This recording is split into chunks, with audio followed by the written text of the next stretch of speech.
This is episode 273 with the confidence of a white guy with a podcast. Which is quite a lot of confidence. I almost say quite a lot of podcast. That's quite a lot of podcast, Eric. It's a whole hell of a lot.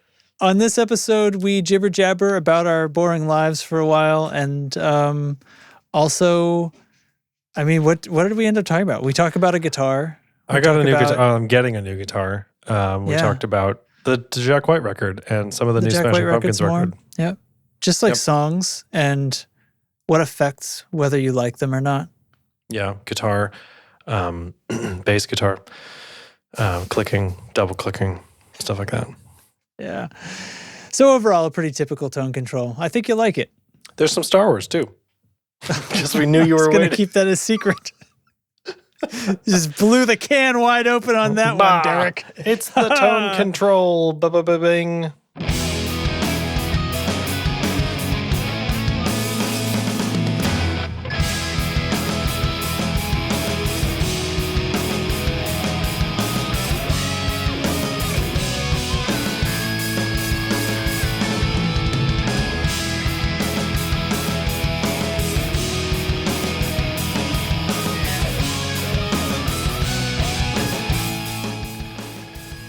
All right. What have we got? Hey there. It's the controllings of tones is about to begin, and You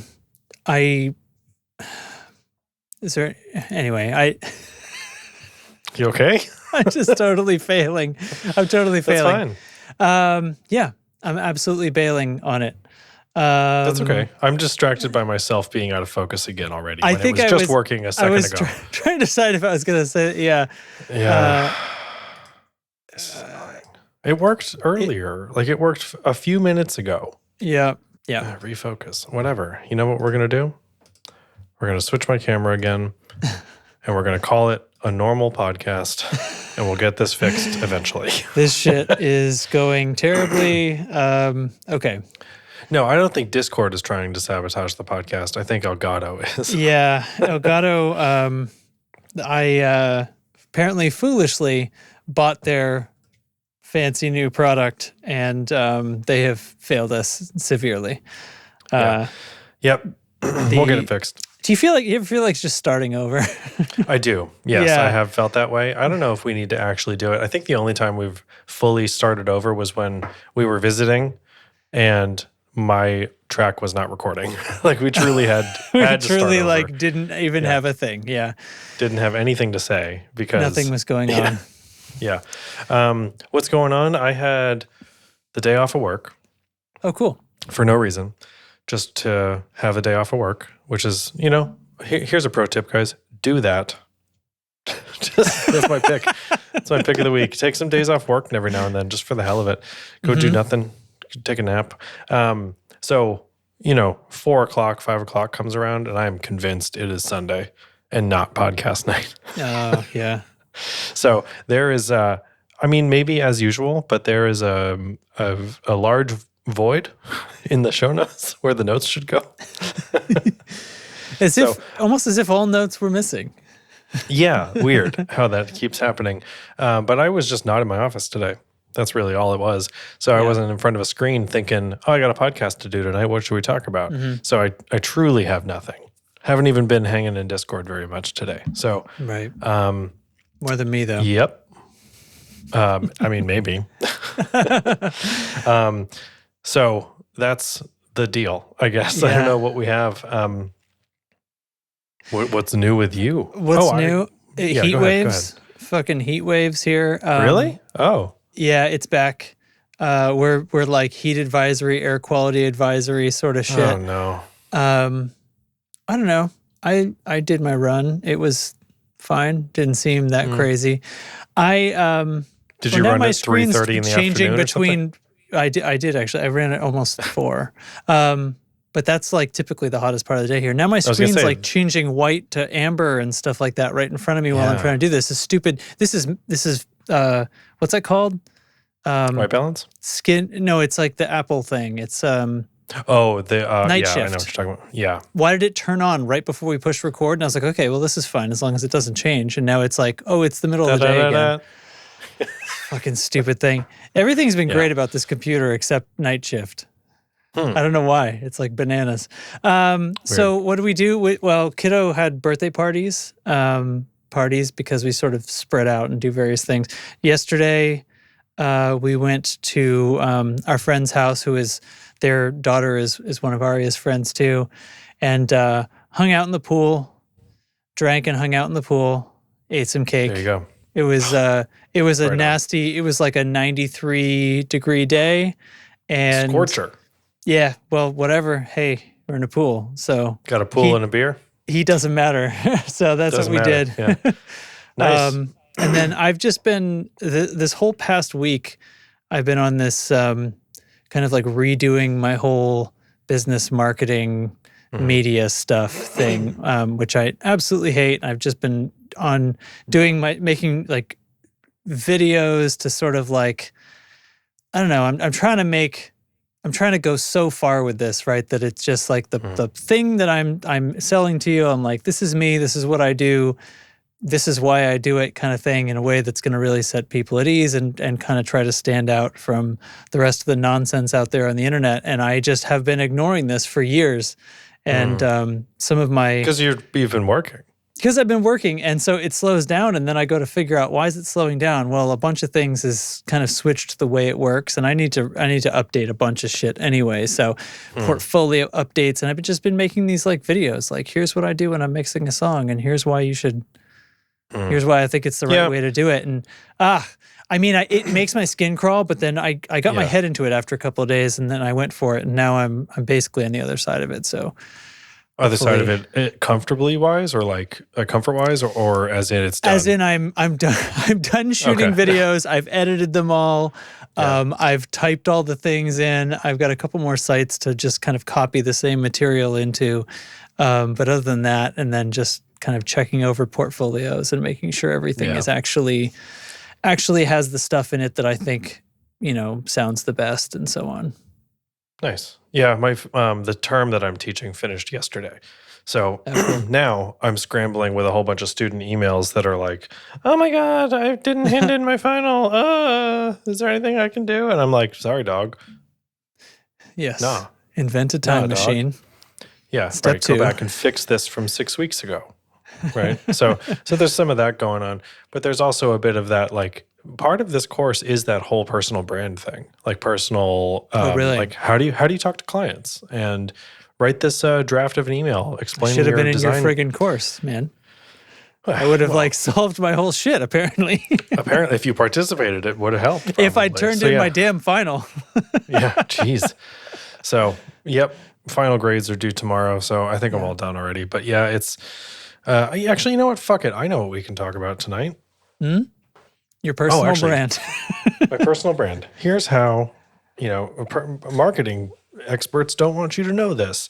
Yeah. It's one weird trick. Number 7 had me amazed. I don't know. So there's a Veritasium video about clickbait. I've sent you some Veritasium videos in the past. They did so he did a video about clickbait, and basically, like, we're stuck with it because of how crazy effective it is. Mm-hmm. Even though, like, we all don't want to fall for it, it is the way now, and it sucks, It is the way. So this is coming up for you because, like, I'm talking about, like, you're picturing, I'm making this, like, drum editing as a product, and of course I have to title that something that's going to make you click through. Yes, exactly. This is the thing I hate. Exactly. It sucks. YouTube now offers, and it's been doing this for our channel, it's been offering, like, AI-generated suggestions for the thumbnail or for the title and stuff like that. We have a naming convention for the episode, so we don't bother. But maybe we should try it out. What would it name? Blow up 11 years later. Does it listen to our podcast and then come up with a title? Because that would be so choice. I would fucking love it.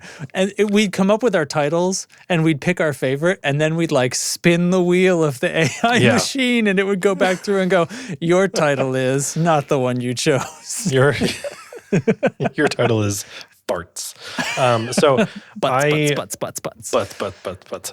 I've been watching a lot of Star Wars, and we talked about this, how like I had this like awakening about Empire. No notes on Return of the Jedi. 0. That's funny because that's the one people think is the worst, right? Of the three, or the weakest of the three. I think people think Empire is often the weakest, which is insane. Oh, that's insane. Everybody thinks that's the best. Knows it's the best. I think A New Hope is the weakest, but I also it is somehow the most special because it is without it we don't have any of this. So I think that's worth something. Anyway, so I've been watching a lot of Star Wars.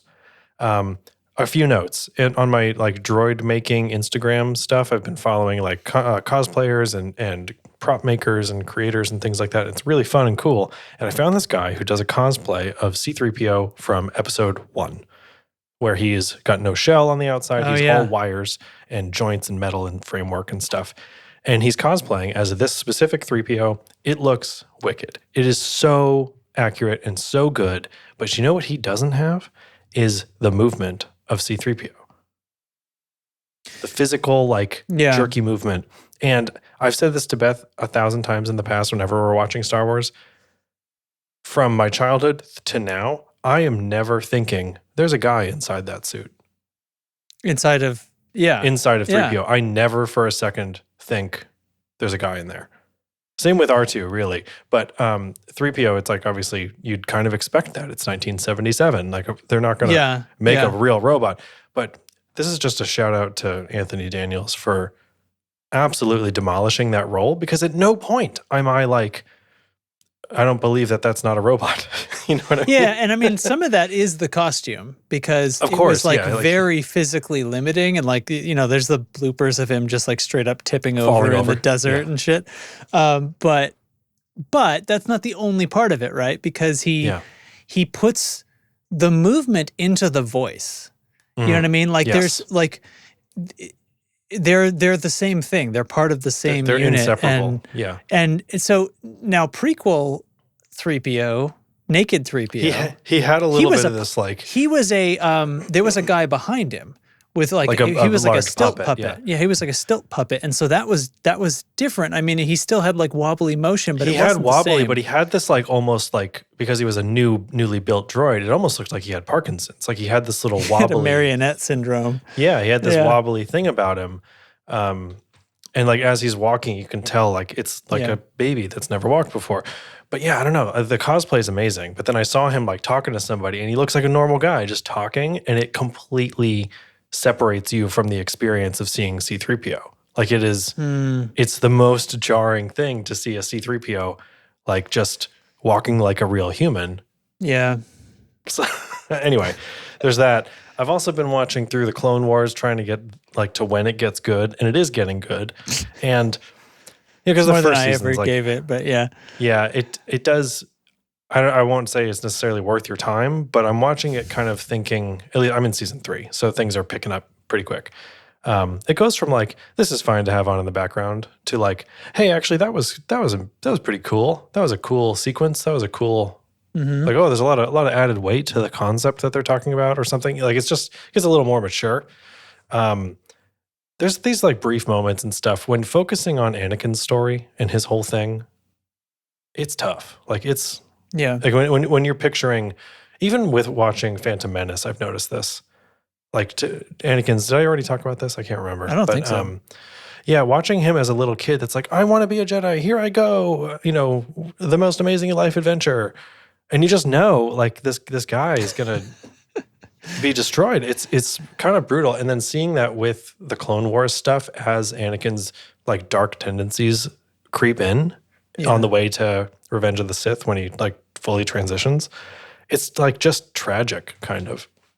But in a good way. Like, it hits hard. So...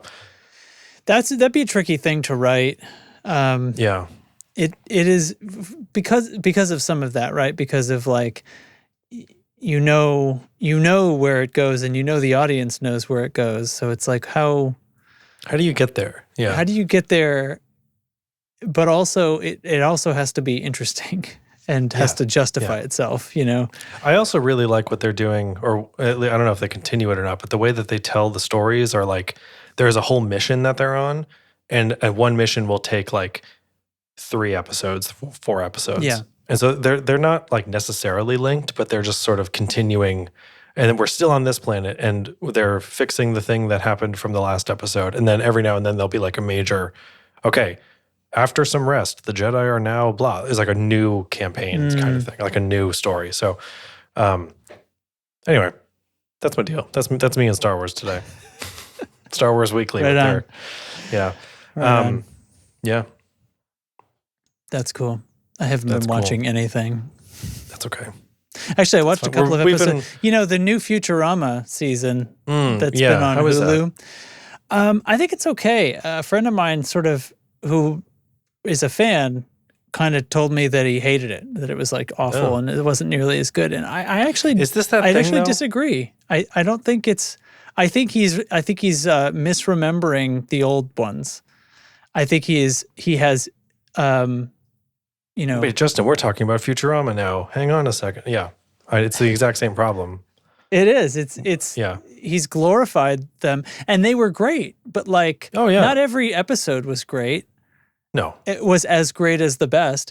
And also, the meat of that show was like 23 episode seasons. Yeah. There's a lot of stuff. There's a lot of stuff in there. Yeah, so I do. I think they were doing some funny stuff. It's not. I don't know. I don't even know what to say about this, but that's. Yeah. I haven't been like sitting down and like going through the whole thing, but a couple of times I found myself going, "Oh, I have a few minutes here," and I did. It's like one of my favorite shows of all time. I think this season feels like a perfectly worthy season. Necessarily, there's some stuff that's different about it. It would have been weird to just do a Simpsons where nothing ever changes. Yeah. Or I don't know, maybe it's not weird. Well, Futurama's always been. Yeah. Futurama's always been pretty self-aware, and they make those jokes all the time. But I guess the thing about it is like all their social comments. Do you think of Futurama as a show that was doing current social comments? At the time? Current? Yeah. Or current? I think right now they're doing current. That's really? Okay, maybe the thing that is pissing people off, maybe. Oh, I see. Okay. I think it was broadly social commentary, not like about a specific event or or occurrence necessarily, but it was just about like sort of looking back 1,000 years from that perspective, because it's set 1,000 years in the future, you know? So maybe it's like just I think it was more like how silly we are about certain things nowadays. I don't know. So I'm trying to think like the one I could think of is like the one with the garbage. They have to like send the garbage off into the sun or something. Yeah, and then there's also the one where like the shut up and take my money, the Apple joke, basically. Oh yeah. So now we have comments about like Amazon, and it's it's everyone gets in their home these little devices that can basically are Amazon Alexas, but it's called it's like a it's a mom. Anyways, it's mom's robot company joke. Yeah. And the oh my god, and I'm gonna forget the pun, but anyway, it's Invasa. There it is. I was like, this is all gonna be ruined if I can't think of the name. And it's just buying everything for them as they speak around it and stuff like that. Things like that. They get a disease. There's a pandemic. Oh no! It's a virus that makes you angry. So when you have it, you're just really pissed off at everyone, and you just fight. Yeah, maybe I should fight people. I don't know. We've been rewatching Mando. We're in season 2. It still slaps. Yeah. I have a thing we can pivot to about guitars. Okay. Yeah, I'm going to punctuate this. This is just in case anyone's skipping through the episode. I'm going to play this one.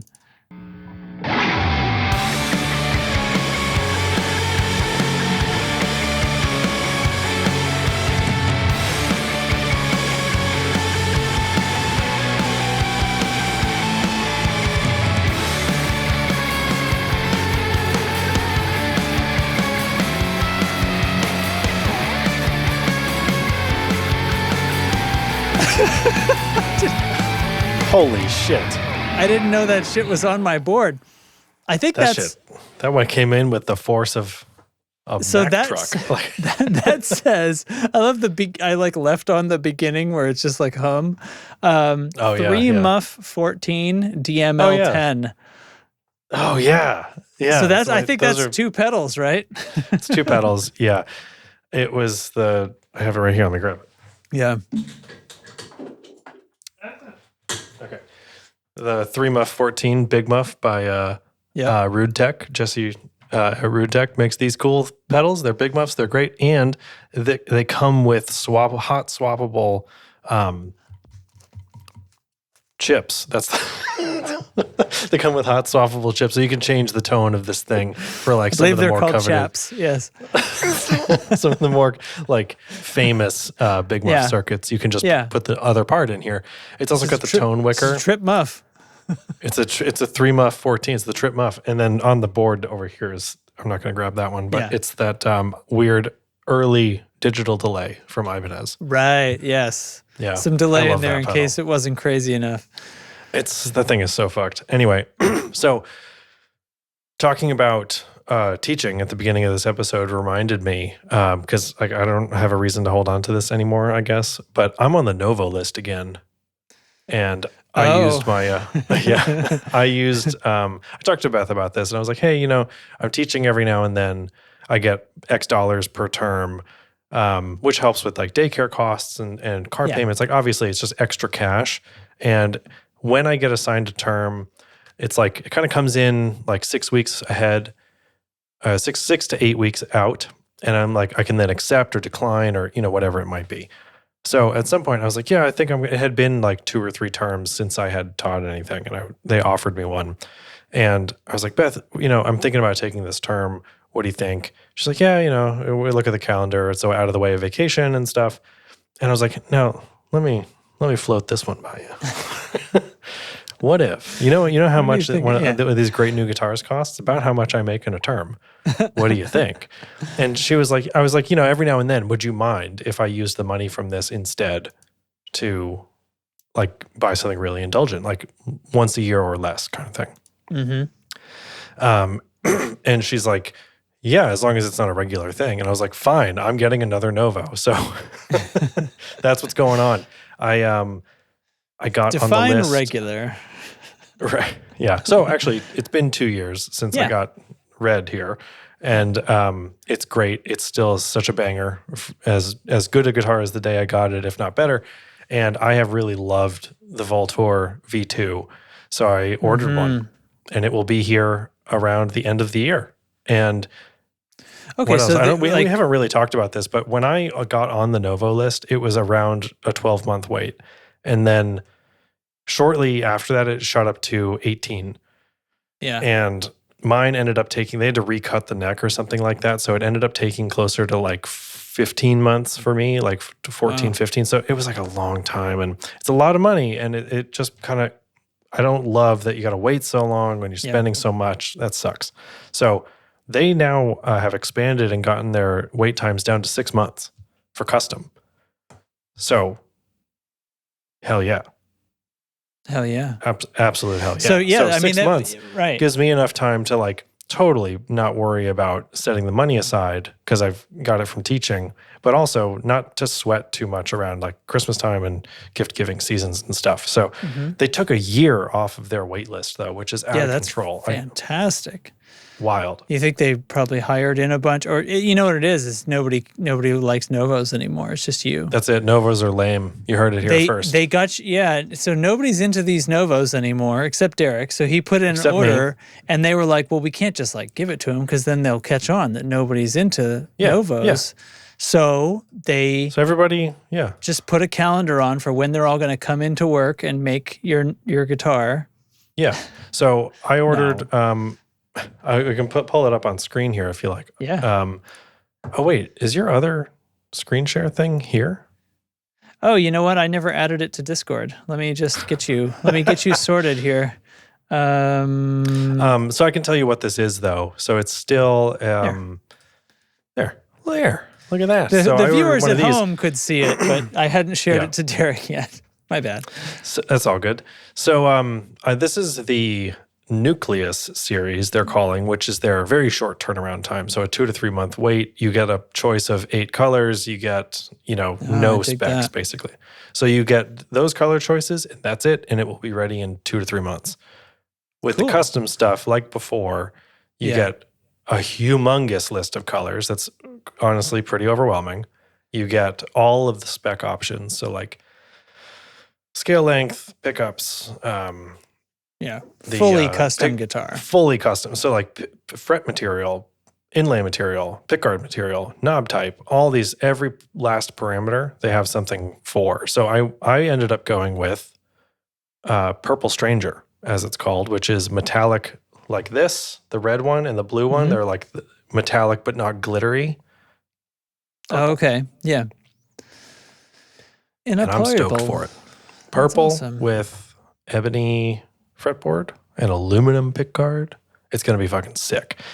And it's got the chopped telly bridge, the humbucker at the bridge position, and a P90 on the neck. And it's a push tone pot to split that humbucker. Look up close at that guy. Cool. Pretty friggin' rad, huh?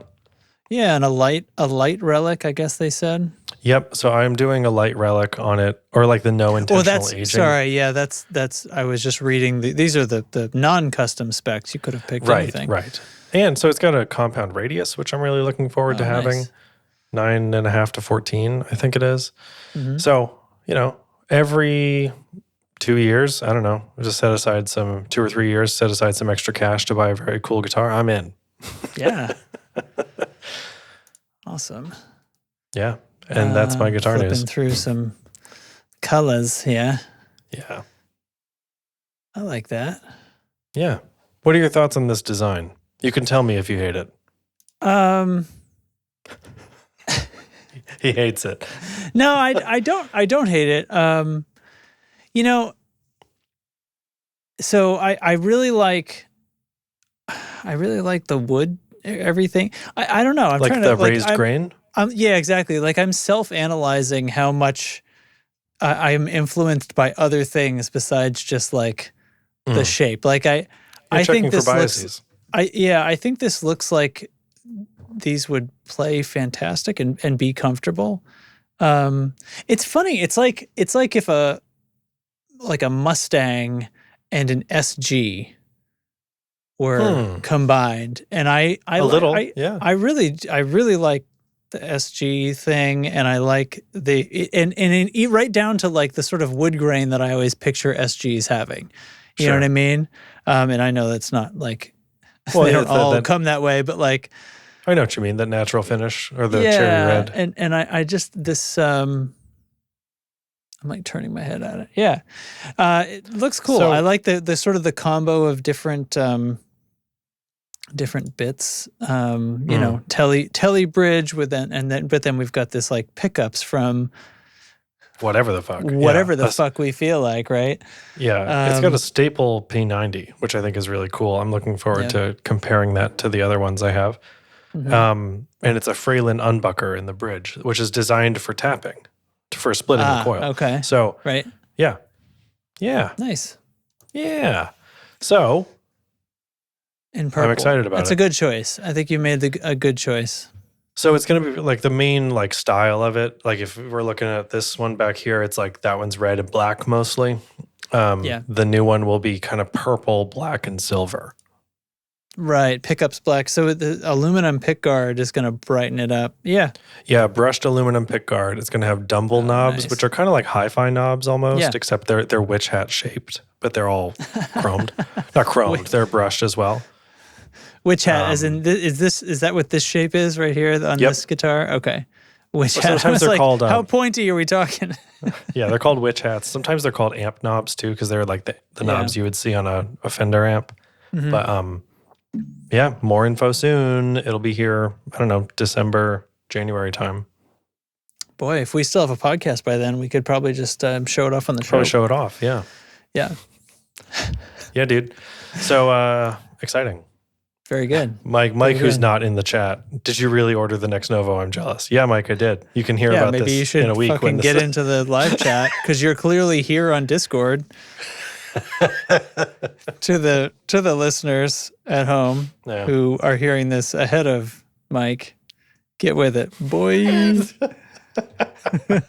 Join the live chat, Mike. Yeah, everybody's jumping on his case. Called out right now. Yeah. So that's what's up. That's fantastic. Thanks. Yeah. I'm going on vacation soon. Are you? To where? Yep. The Canadian Rockies. Oh, wow. Okay. Yeah. That's cool. We're going to Banff National Park. That's a funny name, right? It's not just me. Banff. Banff. Banff. Oh, I thought it was Banff. Like MPH? Yeah. Oh. Which I think was funnier, but now that I'm making a big deal out of it, I don't know. That's fun. Yeah. Need a break. Yeah. It's up over north of Montana, more or less. Uh-huh. So that's in soon. I should make sure we should make sure our podcast recording schedule works out for that. Hey, speaking of podcast recording schedules, what day is today? Today's the 26th. Yeah. Speaking of recording schedules, we are picking a winner for our Copper Sound DIY circuit giveaway on September 9th. That's and right. We will announce that. The next record day. Which I will, in fact, be in the Canadian Rockies during. So we have to talk about that offline. But that will be the pick. And actually, Alex texted me this morning. Okay, hold on. Wait. Ooh.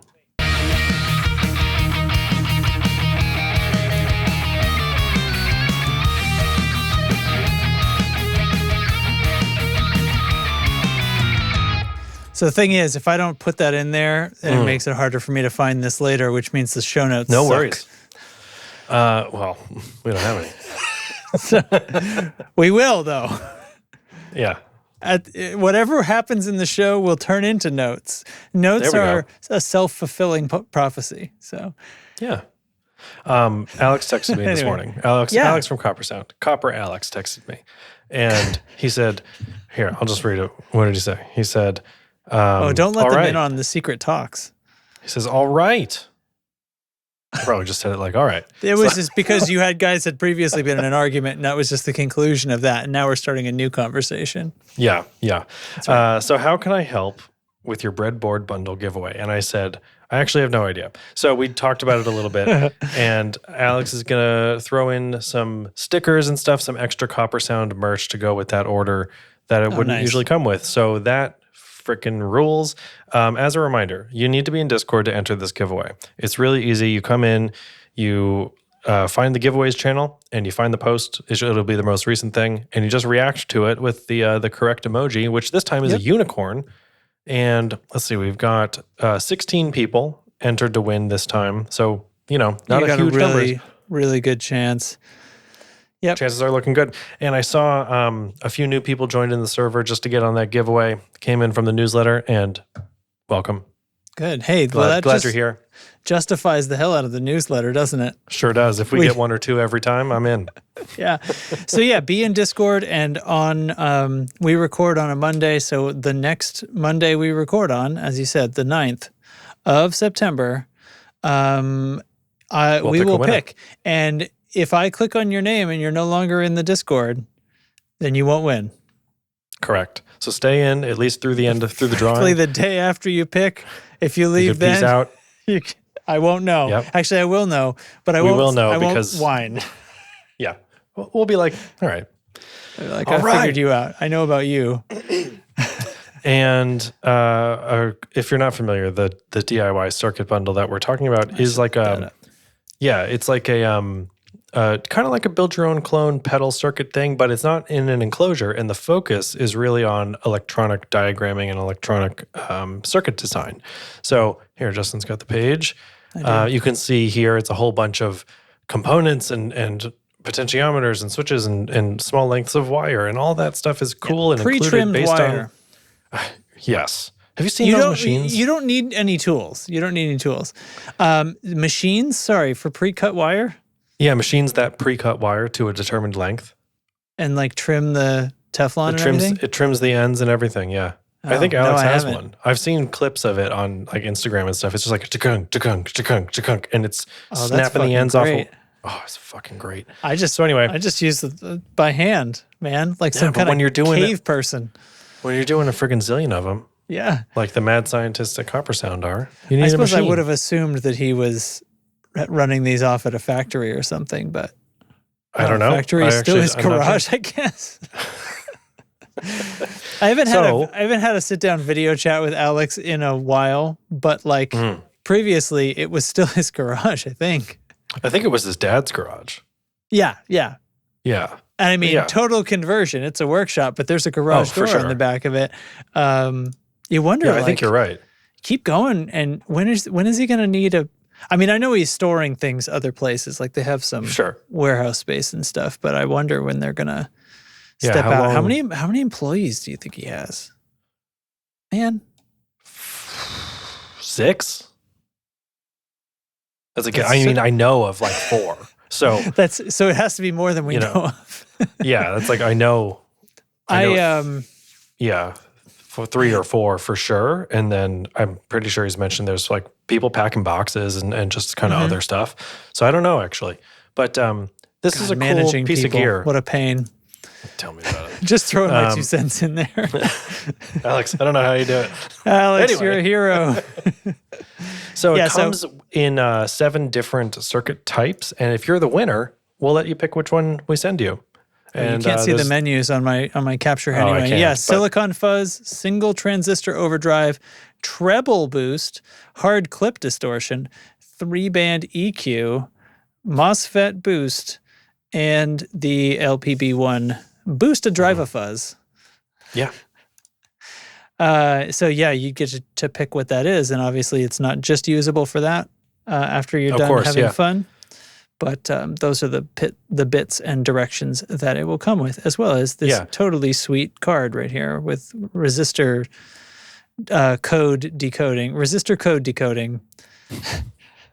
Okay, I'm going to get that off my screen because I'm... anyway, that's fine. And happy to share that there are also...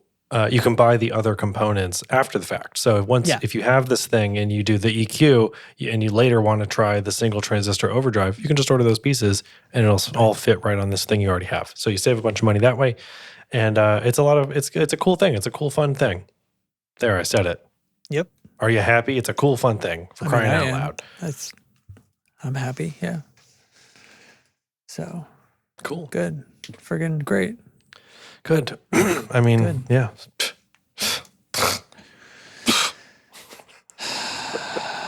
Justin, I feel like we're waffling a little bit. So I was listening to that Jack White album, right? Tell me about that. Yes. All right, I will as soon as I play one of our classics, this one.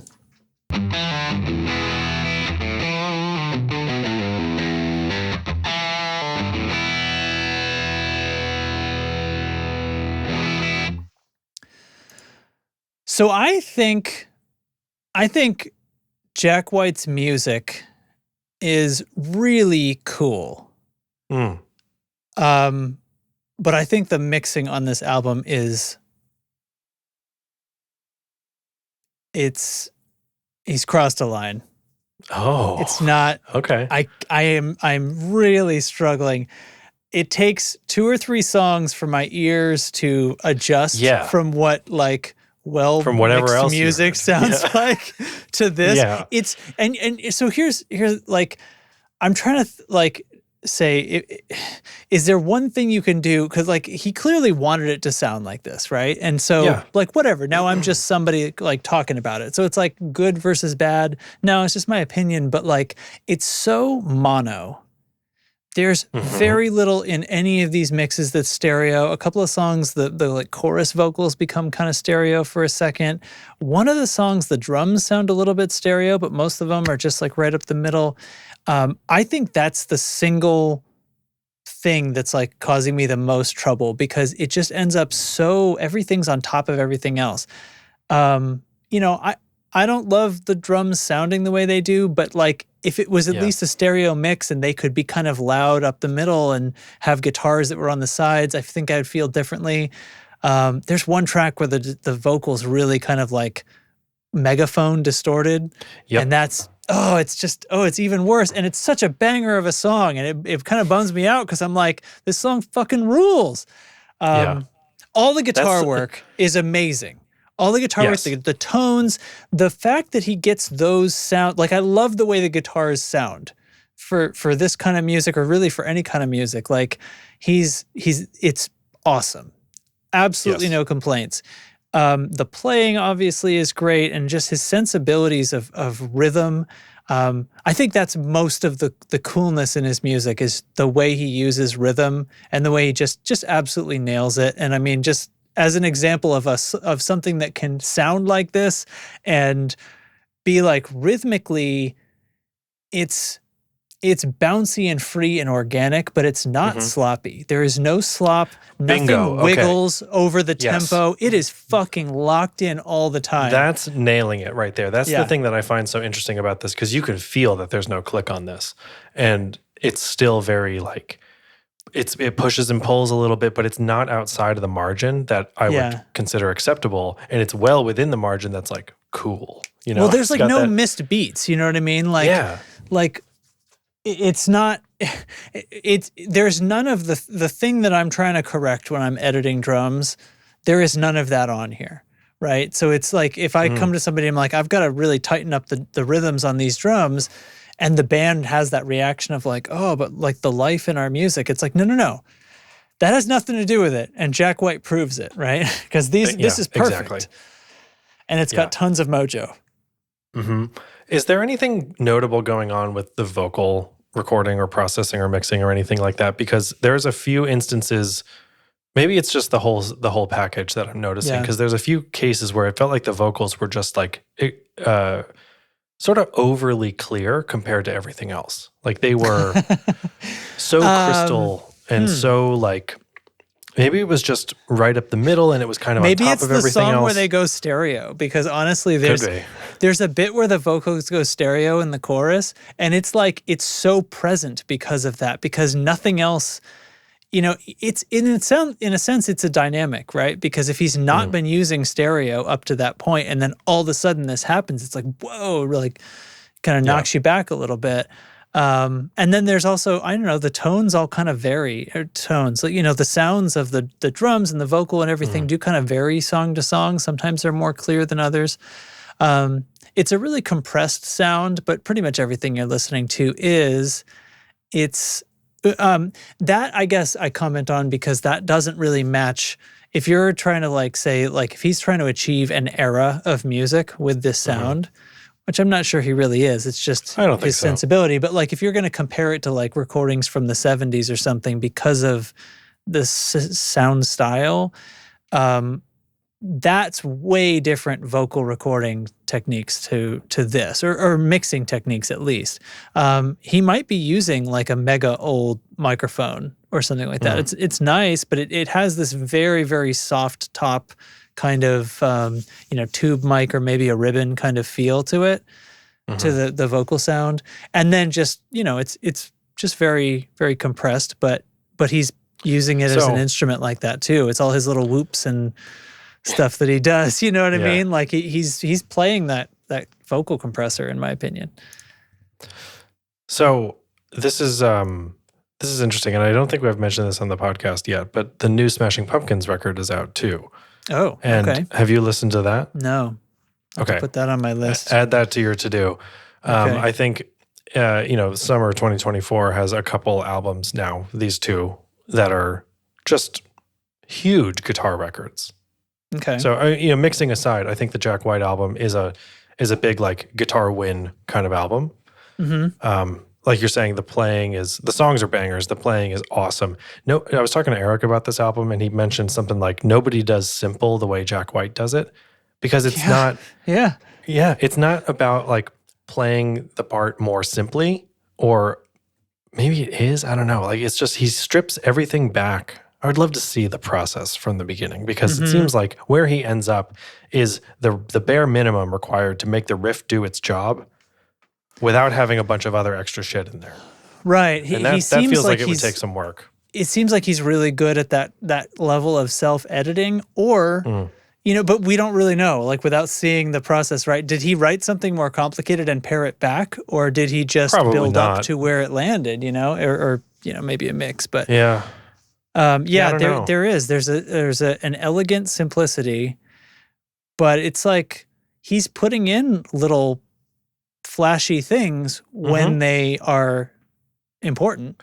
When they're important, and there's like one, it's really right. understated. It's really just what does it need and nothing extra. So the Smashing Pumpkins album is basically the opposite. Like it is it's all the extra. No, I just mean like sonically, it is so the opposite side of the coin. It's like intensely stereo. It's intensely loud, and it's very like it is guitars like in your fucking face the whole time, but in a way that's not fatiguing, which is nice. I think it's not like friggin' Death Magnetic or whatever, but it's still very like in your face. And I haven't kept up with Smashing Pumpkins, prior to this album very much. I just pulled it up right now because I was like making sure to pin it to the library. There's a fucking shitload of albums over the last 10 years that I didn't know about. Some friends of mine who are much bigger Pumpkins fans have mentioned like the last few have kind of been, a little underwhelming, a little disappointing. So I've heard a few, just comments and stuff through the grapevine about this record, and people are kind of like, they're back. This one's good. Like they did it.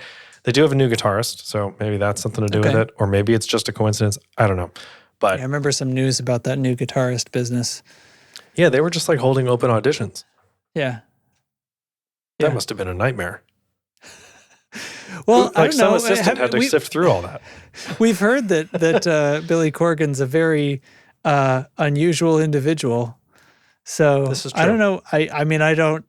I would not make any assumptions as to how that went or whether he enjoyed it or what. Foo Fighters hired Chris Shiflett from an open audition type of setup.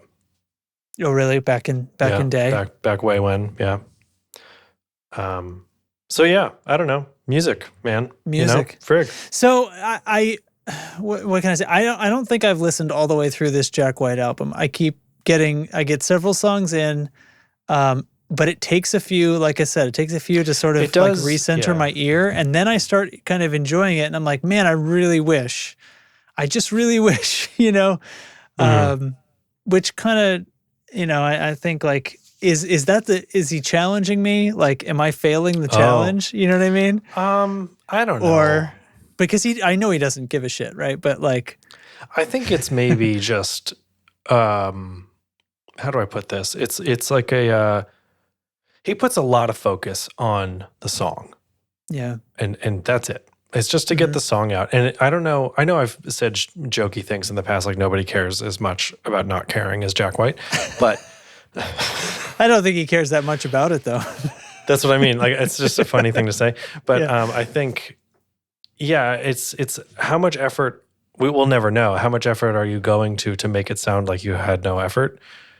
Or make it sound like it's just sort of slapped together, right? And that's what makes it cool in a way. But like, is the cool factor that it was slapped together or that it sounds like it was? I don't think it sounds like it was slapped together though. Like, that's the thing. Like, it actually I don't think that's his goal. Like, I think his goal was a record that sounds like this. I think his goal was a record that reminds him of the way things sounded when like stereo vinyl was like not a thing everybody had or something. Maybe I'm trying to like come up with sort of reasons for thinking that way. But I think it's a very carefully made album. Yeah. It's very carefully made to, sometimes the kick drum is just boomy in a way that I just can't get behind. You know what I mean? Yeah. And so I guess the thing we don't know is that from wanting a boomy kick drum because that's the style of this old music that he's going for, or is it just like, I don't know. I can picture it both ways. Like, just put a mic on it and hit record. Mm-hmm. So I wonder if like a live concert taping that I could watch on HBO would just really blow me away. You know what I mean? Like, that would be a setting where things sound more normal to me and more full. Dude. And then the Speaking song would just be there, right? Like, and I know that he doesn't back off on a live performance. So, speaking of live performances, I follow the Bishop Game on Instagram and have for a long time. The Bishop Game, that's like his internet name. I think his human name. I almost said. Let me make sure I get this right. Where is he from, Derek? He's from Earth. Why is this Instagram search has gotten absolutely terrible lately? Call up that Zuckerberg. Hey, I think because it wants me to use AI or something like that. Which what the fuck? All right. Anyway, he goes by the Bishop Game. I think his name is Igor. I'm not totally certain, but he works for. He's like a senior software dev for Line 6, and I've chatted with him on Instagram a little bit about Helix things here and there, just like he's not tech support, but I've asked him some technical questions and things. And he's a cool guy to kind of chat with. And he's also the front of house engineer for Animals as Leaders, and he's on their tour right now. And so a few days ago, he posted a clip. He pulled a mix off of the live board and then mastered it at home, kind of in his free time, just to kind of demonstrate how absolutely ludicrous Animals as Leaders is live and how good they sound. Yeah. And like how just to demonstrate like not in an arena what his live mix is sounding like. And it was fucking awesome. Like it was so fucking awesome. And I really want people to be doing that where they just take a little tap right off the side and mix it off and then just demonstrate like this band is the most insanely tight thing you've ever heard. And here's proof in the most possibly controlled on the stage. On this but live, yeah. Yeah. So wicked. That's rad. Yeah. Good follow. What is that the show? Jack White has been using stereo for sorry, I'm just catching up. Oh, yes, there's a stereo because there's a stereo MXR pedal here. Is that stereo or is it just like effect out, dry out? We're gonna click on Not it. Dry, baby. but what is this? Yeah, what is this? What was shared to me? Out 1, out 2. It's the double down. Yeah, but that doesn't make it stereo necessarily. There is a phase switch though. Booster for gigging. The double down combines 2 separate microamps. So phase switch selects the stereophonic effect. So gain 1 goes to level 1, to output 1. Gain 2 goes to output 2. Buffer switch selects true bypass or buffered bypass. So does it foot switch turns it on and off, guys? Not true for all pedals. So does the phase switch just throw them out of phase? Because if you had them in separate amps, that would make it sound kind of stereo. It would also make it disappear if your head was directly between the 2 amps. 4, phase switch selects stereophonic effect, yellow LED. That doesn't really tell me a whole lot. That's all it says. Oh, here we go. The double down pedal combines 2 separate MXR microamp circuits into a single box so that you can dial in just the right amount of classic microamp bump for both of your signal chains. Okay, not, here we go. So this is just this is just what Jack White would use instead of a ABY box. Oh, yeah. Right. Page is typing. Okay, confirmed. Yes, basically. Confirmed. But that's fine. No, and I'm not in denial that Jack White has used stereo. I just wish he fucking did it on this record because it annoys me the way this record sounds, and it gets in the way. It gets in the way of my enjoyment. Hopefully, not anybody else's. Isn't that the worst? It really bugs me, and it's.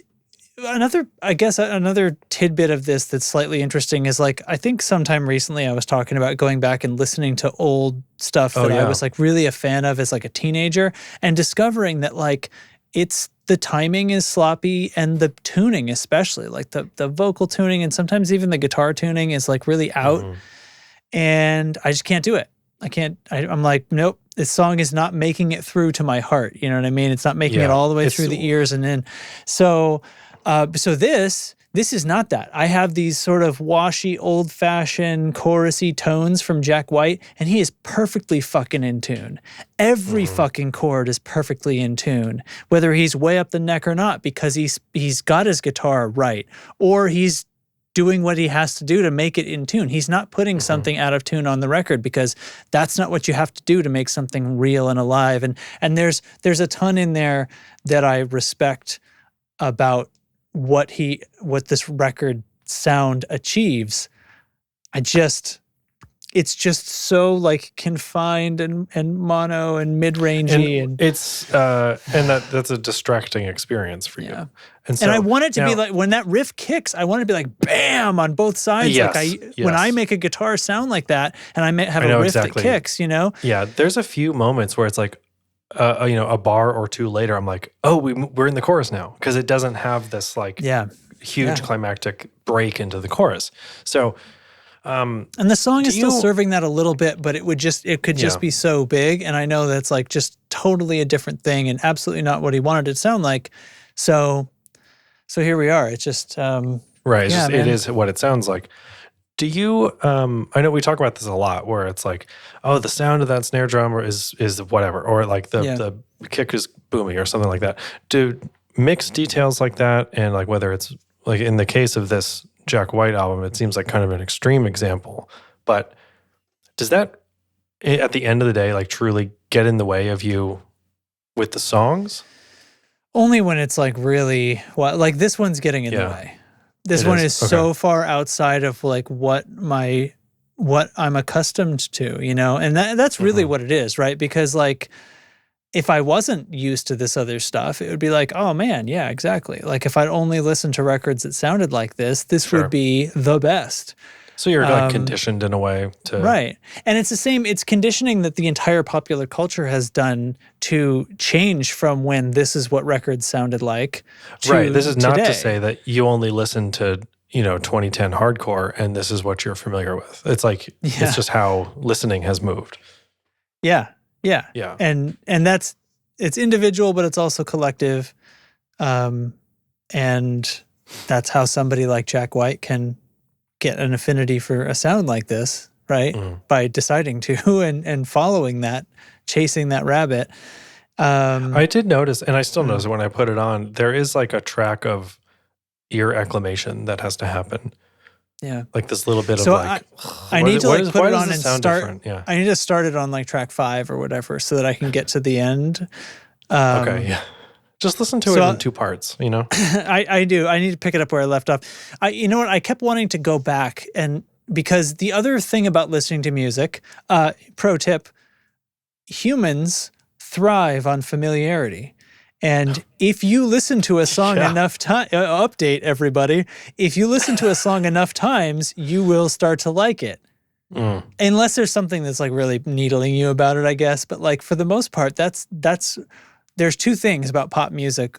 One, and I mean popular music.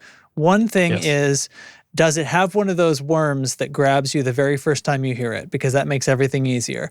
And 2 is, the radio has decided to play these at you because the people in power decided to do that. And once you hear it 3 or 4 times, it's in your head. There's nothing you can do about it, right?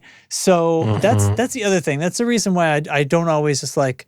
if I'd listened to each song on that album one time, I'd be like, I'm just really miffed about the recording. It's not really jamming with me. I feel like there was a couple of riffs on there that were bangers, but I don't really remember. But so I've listened like 3 times to like the first half of the album, right? And yes, every song rules. Yeah. Every song rules. But it doesn't make up for it in your case. Yeah. The one where the vocal sounds the worst to me has some of the coolest lyrics. And the coolest like vocal rhythm and intention and stuff, and it just pisses me off even more because you see all the parts are there, like it's I'm got like, the potential. Oh man, he's fucking killing it. This rules. I just Too wish bad it sounds like crap. I wish I had the tracks and I could just make my own version of it that he never has to hear. Yeah, you Jack, just you put don't it have on to your listen phone. to it. Jack, can I have the multi-track? Can I please have the multi-track? You don't ever have to see what I do with it. I won't sell it. It'll just be for us. We'll just put it in our Dropbox, and like it's for us and patrons, Well, no, then I'm selling it, right? Right. No, then we get a huge flood of patrons because they want to hear this remix. I want to hear the Jack White remix. It's just like a modern rock remix. I'm going to go four on the floor. I was going to say, like, people are expecting like EDM Jack White. Oh my God. I will listen to it some more for sure.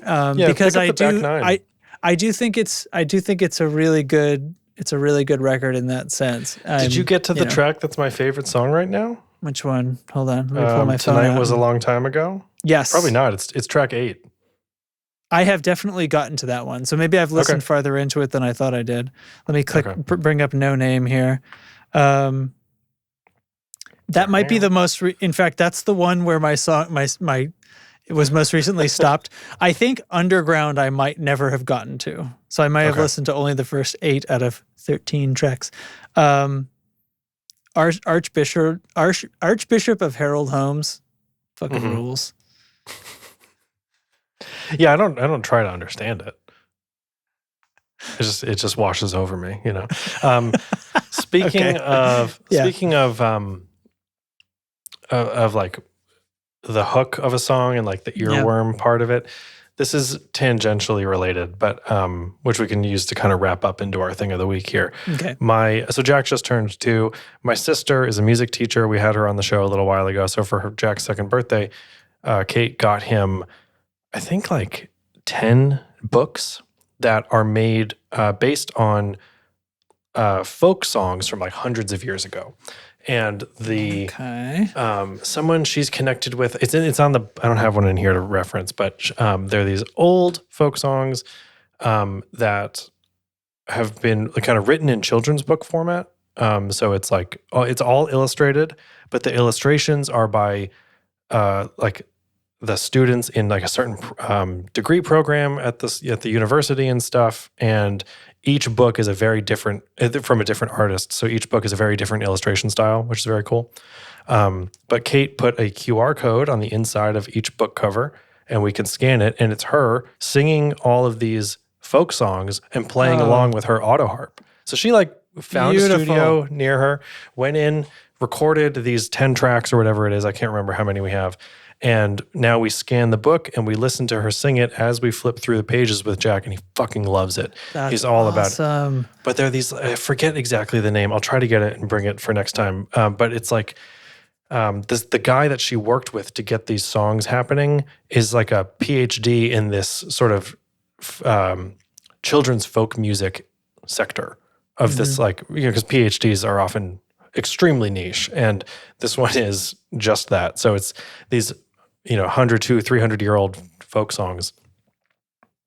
I don't know if they were once children's books and they kind of have remained that way, or if they've been applied to children's books, but they certainly are children's songs. There's a lot of made-up lyrics and things, and a lot of silly little, like, they're Derek, fun all songs. Lyrics are made up. God damn it. So anyway, I'm saying this because the songs, every one of them, you hear it once and it's in your head for life. Yes. It's in there deep. It is in there, holding on to my brainstem with tree roots. It's like, so anyway, we have a bunch of those. But anyway, should we jump?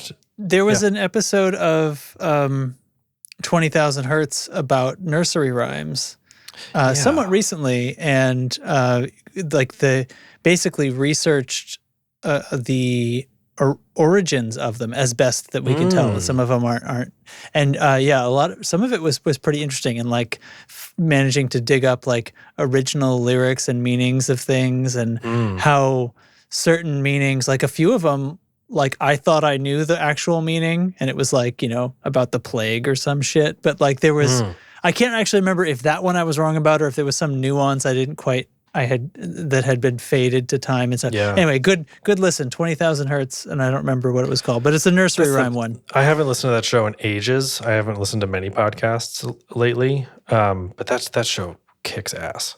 Yeah, they never miss. So good. So good. It's like if an episode of that show comes up and you're like, I'm going to listen to this, and the episode like topic doesn't interest you, it'll interest you by the end. Yeah, you're wrong. Just shut up. Just listen to it, because you're going to figure it out by the time you get partway through it. Yeah. I've also noticed that with the great creators, and How I Built This, which are both podcasts by Guy Raz, who's a fantastic interviewer. But The Great Creators is about interviewing the great creators. So people from the arts, directors, musicians, actors, whoever, and just sort of their story about how they got to where they are. But yeah, it's and How I Built This is the same thing, but it's about entrepreneurs and business, and to sort of hear how these brands come up that we know very well, or these highly successful projects and things like that. So, sidebar recommendation. Worthwhile. Mm-hmm. Yeah. Mm-hmm. So we're gonna kick it on over to the room. What do I do? This.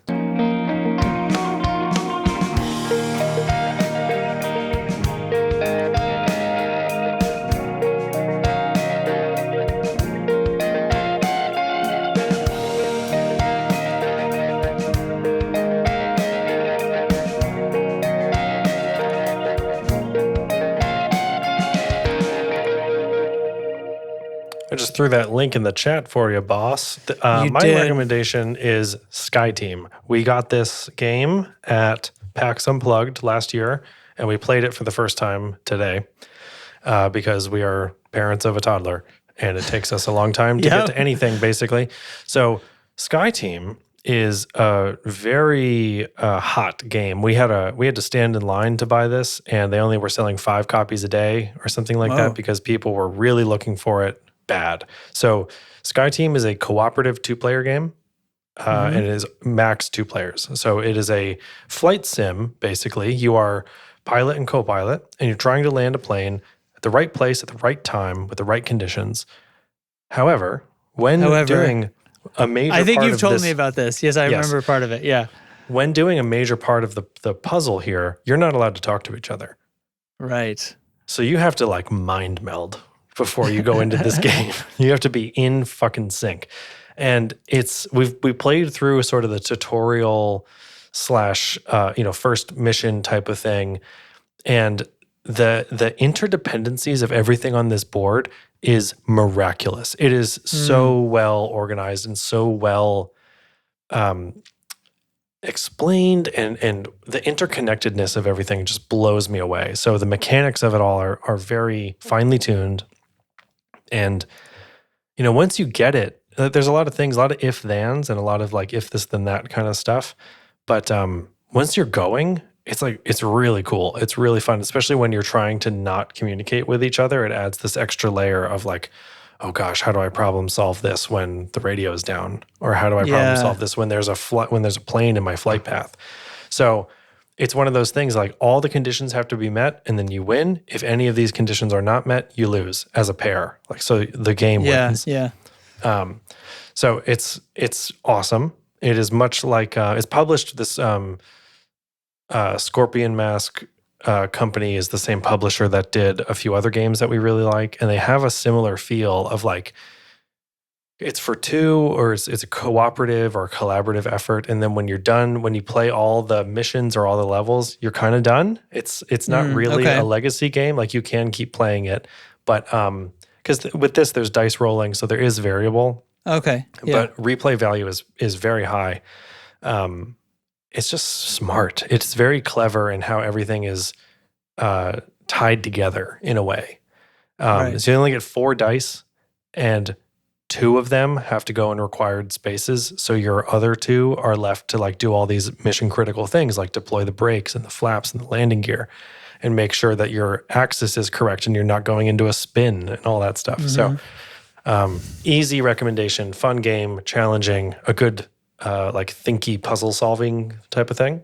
I think you guys would like it. Cool. I dig. Yeah. Yeah. This it's reminds got these me, like the sheets, the cards there that where like you roll your dice in and you can't show the other player. Like that's when you're that's not what that is. Those 2 sheets here. Yeah. So you can't even, and you're not even allowed to say things like, okay, next round, if you roll a 6, make sure it goes here. That is off limits. You cannot be strategizing like that. So extra layer of challenge there. That's pretty cool. We there's a few of these I don't know, they're sort of in the same genre maybe, co-op games where with these like restricted communications. that we've gotten into lately. And I don't know, I don't really have a pick, so maybe I'll look up one of those friggin' things. Have I talked about Crew on this show? I can't remember if I did. I don't think so. So this is a game from a few years ago. It's a cooperative, like as many as 5 players, I think. And this is a good general one. The other one is a little bit, yeah. So let me look up what Crew. I searched Crew the game and it's bringing me like rowing. It's a card game. There's also another The Crew. Okay. Yes. The Quest for Planet 9. Yes, and there's a new version now. Okay. Okay. So there's many of these, aren't there? At this point, I've played 2 now. Okay, I have seen this, and I've been there's a kind of a redo version of it. Yeah, I've seen these around. I think there's a few of them, and I've been like, I bet Justin would like this. I guess I'll throw this on the screen. I don't know if this is the best site for it, but so basically, there's some specialty cards here, but it's basically just a deck of like 1 through 9, and then a 10th card that's like a trump card for 4 different colors, 4 different suits, you could say. And so the main way you play the game is what's a trick. That's what it is. So this is a trick-taking game? Yeah, it's a trick-taking game. Okay. But you're playing cooperatively. And so what happens is, instead of just trying to win the most tricks, you're trying to complete whatever the mission is. So there's like a mission book, and like we have a game going with our friends that we just saw them yesterday. Out at their pool, right? So the 4 of us are playing a game, and we are marked in the logbook where we are. And it's like, so you attempt each mission, and you keep track of how many attempts it took you to clear it, right? And so it'll be something random like you have to, there are 6 tricks, and you have to divvy them out. And so the tricks will be like, someone has to win a trick that contains the green 6. And you sort of divvy out who, you look at your cards, who thinks they can win this one, kind of thing. And then there are situations where you're not allowed to communicate, or something else happens, or you have to take the tricks in a certain order. Some of them, it's like this person can win no tricks ever. It's like, that's a mission, Yeah. And so there's some high difficulty chunks of it. And most recently we got like sort of a new version that, instead of being like a space theme, it's like a submarine theme. And I've seen that. I've seen the box art. It's very similar. And I thought there was a bunch, but now I'm thinking of a different game, I think. There's a couple of little rule changes in the submarine one that I think probably make it a better game overall. It's not that it's like less difficult, but it seems like this is an evolution, So if you were going to pick up one, I'd probably say the submarine one would be the way to go. But it's very fun and replayable, right? Because it's going to go differently every time you shuffle out and like kind of think about like that. But there are finite like 50 missions or something in the book. Dude, okay. Not a recommendation because we haven't played it, but there's this game called the Turing Machine that okay. Have you heard about this? So it uses actual punch cards, and you like align them in a way with a grid, and it shows you like whether or not your guess is correct, kind of thing. So you ask the machine, is the code this? And it will be like, it's just kind of yes, no's. And there's some math involved and stuff, but it looks awesome. It's got the punch card thing is a very cool mechanic. But what a time to be alive. I know. I have so many games right now where I'm like, I need to play this game with Justin. Yeah. Or I need to play that game with the Newtons. Like, I just know. I remember a couple of times we tried, and I feel like this was during COVID or something. We like tried to play games remotely, like with cameras. Yeah. It was so clunky. Yeah. And it really just like wasn't. So hard. We did. We could do GeoGuessr. That's a good game to do remote. Yeah. Because it's online anyway. But right. I know. This is why online games happen. Yeah. Right? Yep. All right. Well, we've prattled on about a few music things and a lot of other nonsense for long enough. Correct. So let's get out of everybody. here. Yeah, let's get out of here. What's the that's not the right tab. Here we go. So So what's left to do to wrap up? It's just thanks you guys for listening, and thanks to the patrons. Remind you to get into Discord. Yep. And to remind you to get into Discord for the giveaway. Yeah, get in there. Giveaway is going to be a real cool thing, and that's going to happen. That's going to be picked on the 9th. So it will be a week from when this episode goes live, I think, is when we're picking. So it'll be sort of, I'm just trying to make it clear because we record and then the episode comes out like a week later. So, and then just to Derek, like once again, floating that idea. Are we still recording on Monday because we should? Just think about it. You can if you want. I'm not going to be here. No, I mean just ongoing. I don't mean on a particular week. Oh, I thought you meant like that next day because I will be in Canada. I'd actually forgotten about that, so that made it very not funny, the thing I said, but it was just like we don't have to do it on any particular day anymore, and we sort of talked about maybe moving, but we'll figure it out maybe after. Yeah, I wonder if there's some value to not being quite as time separated from recording to release. I don't know. That's the only thing. The only thing it would be consideration. We also used to need that much time, so things are a lot different now. So I get the email that the episode has been successfully uploaded, like the next day. Yeah, I usually do it in the morning over coffee, and I've done this. I've set up this recording setup so that I basically have to touch almost nothing, and I basically just zoom through and find. Dude, you know what? You know what I have not done is my version of that for publishing them. I get a reminder. The episode goes out like at 8 or 9 in the morning, and I get a reminder at 7:45 to publish the podcast. And every Monday, I schedule I'm running them. upstairs. Just FYI, I schedule them. So if you do nothing, they're still going to go out. They're just not going to have the notes formatted correctly. Right, yeah. So whatever else you do that I don't know every single time, I'm like running up the stairs with a hot cup of coffee, like, I got to publish the podcast. Should I schedule it for later in the morning? No, it's fine. It gets me moving. I should do it. Okay. And every time I get the email, I'm like, I'll schedule it. I'll do all that today and not have to worry about it. And then I never do. So. Yep. Well, because that's like mid-morning then. Yeah. It's like at the middle of your fucking workday. What are you doing? Yeah. What are you doing, Justin? You must say to yourself, freaking guy. So I get the email like, Justin, what are you fucking up to, buddy? All right. Okay. So anyway, that's that. So that's the things. And thanks to everybody. Here's the ending music, and here's a little. So Discord just fucking hangs up at the end of it. We're such hacks. Okay. That was fun. And you know why it was fun? Because the Patreons, the patron supporters help us make this show possible. And those people are Rabbi Bob, Stingo Rar, Carson Ricketts. I'm sorry. Stingo Rar has a new name. Oh, no. What is it? Okay. Once again, the patrons are Rabbi Bob, Pollins. I almost said Fallins.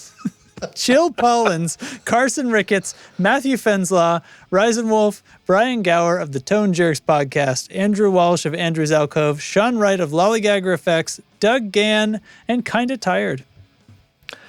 Same. Yep. Yeah, kinda. See you next time. See ya. Bye.